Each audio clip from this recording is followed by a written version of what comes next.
em Aincarem para celebrar o nascimento de João Batista, em 2 santuários que recordam o lugar onde nasceu o precursor de Cristo e o deserto, onde ele viveu a solidão e o encontro com Deus. Depois do Congresso Eucarístico de Dublin, o bispo auxiliar de Jerusalém, Dom William Schomaly, comenta os primeiros frutos do encontro, com um olhar voltado à devoção eucarística na Terra Santa que cresceu nos últimos anos. No dia 29 de junho, recordamos São Paulo e São Pedro, o apóstolo das margens do lago de Tiberíades, que conserva o lugar do encontro com Jesus e do chamado a ser pescadores de homens.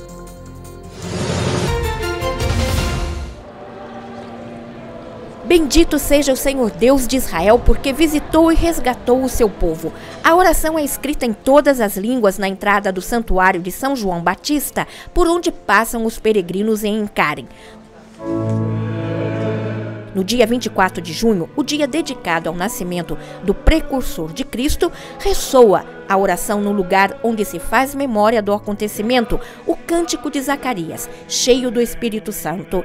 Isabel, naquele tempo, era estéril, não mais habituada ao fato que Deus pudesse intervir sempre e em qualquer situação, disse o custódio da Terra Santa na sua homilia no santuário de Aincarem, que acolheu cristãos locais e peregrinos.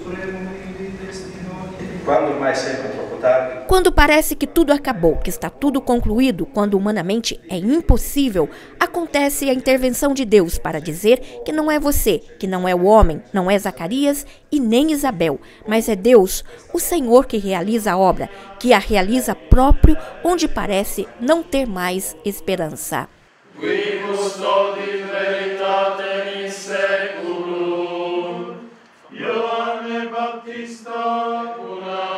A festa de São João Batista teve início na tarde anterior com a oração das vésperas em um outro santuário, também este dedicado ao santo. São João do Deserto está próximo a Aincarem, mais distante de qualquer lugar habitado. Uma esplêndida moldura à luz do pôr do sol no início da solenidade. Aqui surge um santuário e um convento onde os visitantes podem ver a gruta transformada em capela onde vivia João Batista e a fonte onde matava a sede. Este é o lugar que nos lembra o deserto. Aqui ele se retirava para preparar a sua missão, explica Padre Artêmio, que presidiu a oração das vésperas, lugar de ascese, de purificação e de solidão. Mas a solitudine não per la solitudine. Mas a solidão não é vazia, mas para um encontro com o Senhor. A solidão é dura, existe o risco, como aconteceu com os hebreus no deserto que queriam voltar atrás. Porém, quando alguém consegue vencer esta tensão, o deserto é o lugar de encontro com o Senhor, porque é aqui um lugar de encontro para a oração. A oração se transforma em diálogo amoroso, lugar de encontro, se torna um modo de entender quem é o Senhor e de estar ao seu serviço. De capire chi è il Signore e essere al suo servizio. Era um encontro com uma chiesa. Foi um encontro com a igreja que sofre, que passou por uma recente crise, uma grande secularização, mais do que em outras partes da Europa. Inicia assim Dom William Schomaly, bispo auxiliar de Jerusalém, para contar o Congresso Eucarístico em Dublin, que teve lugar de 10 a 17 de junho. Dom Schomaly guiou uma grande delegação da Terra Santa, na terra atingida recentemente pelos escândalos de pedofilia dentro da igreja.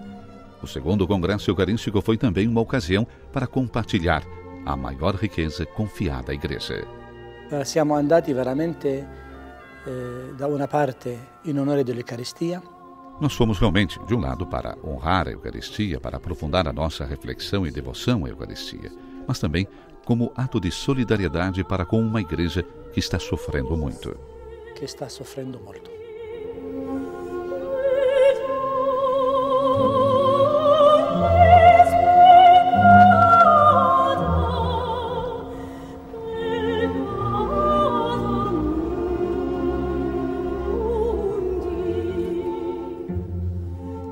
O que o programa ajudou os participantes a crescerem na consciência desse dom oferecido por Jesus à Igreja, como sinal permanente da sua presença. Memória do sacrifício na cruz e da última ceia, quando a Eucaristia foi instituída. Dunque, il primo frutto dell'Eucaristia è la comunione. O primeiro fruto da Eucaristia é a comunhão com Deus e entre os homens, entre eles. Para termos comunhão entre nós, devemos nos transformar em Cristo como corpo de Cristo. Cada um deve se tornar mais semelhante a Cristo. Deve diventare più simile a Cristo. E é uma comunhão mais do que nunca esperada entre os cristãos sofredores da Terra Santa. Nesses lugares, ao longo dos anos, têm-se multiplicado as formas de devoção, tendo ao centro a Eucaristia. Em Belém, a poucos metros da Gruta do Leite, as irmãs da adoração perpétua do Santíssimo Sacramento rezam dia e noite diante do corpo de Cristo. Enquanto na Via Dolorosa, na 4ª estação, os armênios católicos organizaram já há algum tempo turnos bem precisos de adoração eucarística. Ao lado dessa forma de devoção, existe tradicionalmente a festa de Corpus Christi, que a Igreja celebrou recentemente. No Santo Sepulcro de Jerusalém, em Belém e em toda a Terra Santa, a hóstia consagrada é erguida e levada entre as pessoas por uma longa procissão que percorre as ruas da cidade. Porque l'Eucaristia non è fatta solo per il piccolo tabernacolo. Noi non dobbiamo lasciare Gesù. A Eucaristia não é feita apenas para o tabernáculo.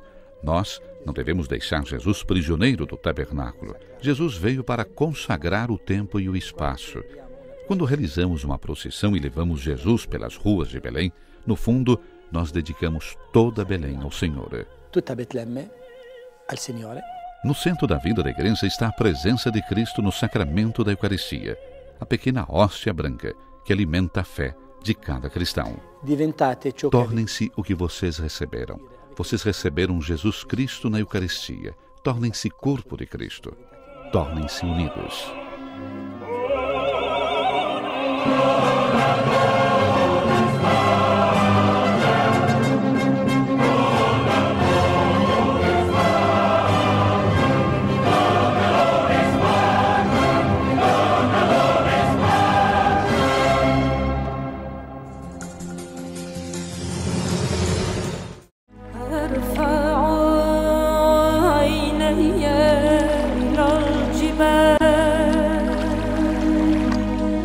Vinde após mim, e eu vos farei pescadores de homens. E imediatamente eles deixaram suas redes e o seguiram.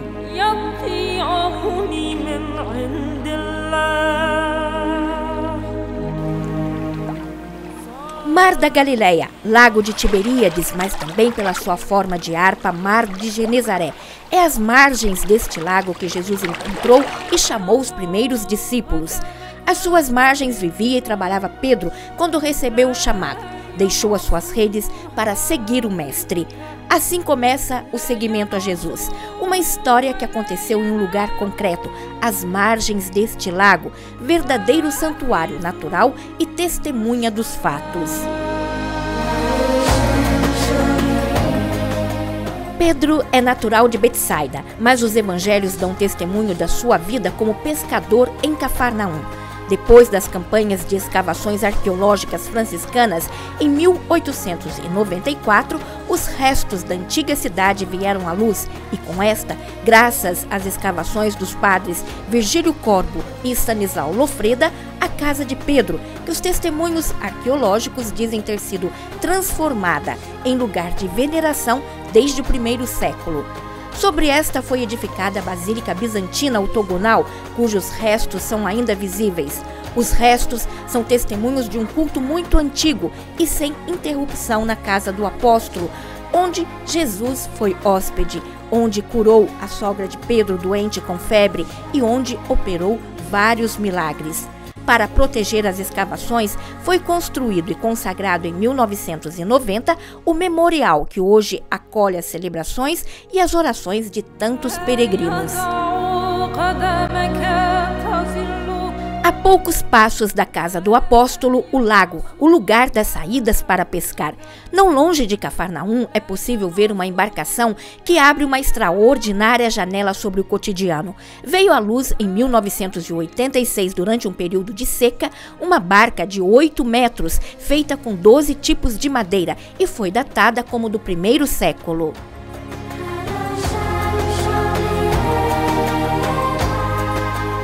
As análises técnicas e históricas sugerem que este tipo de embarcação, da qual faz referência o Evangelho, é do tipo utilizado pelos discípulos de Jesus.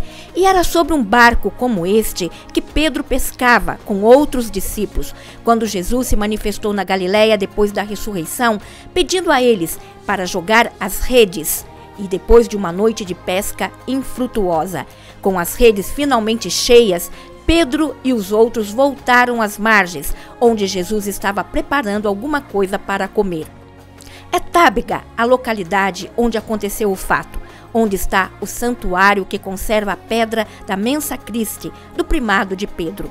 A São Pedro foi dedicada também a igreja em Tiberíades, adquirida pelos franciscanos em 1847, também às margens do lago. A igreja foi transformada em mesquita depois da conquista de Saladino. Em 1870, os franciscanos as restauraram, mas as decorações internas são de 1944. Na entrada, uma estátua em bronze de São Pedro, reprodução da estátua da Basílica Vaticana.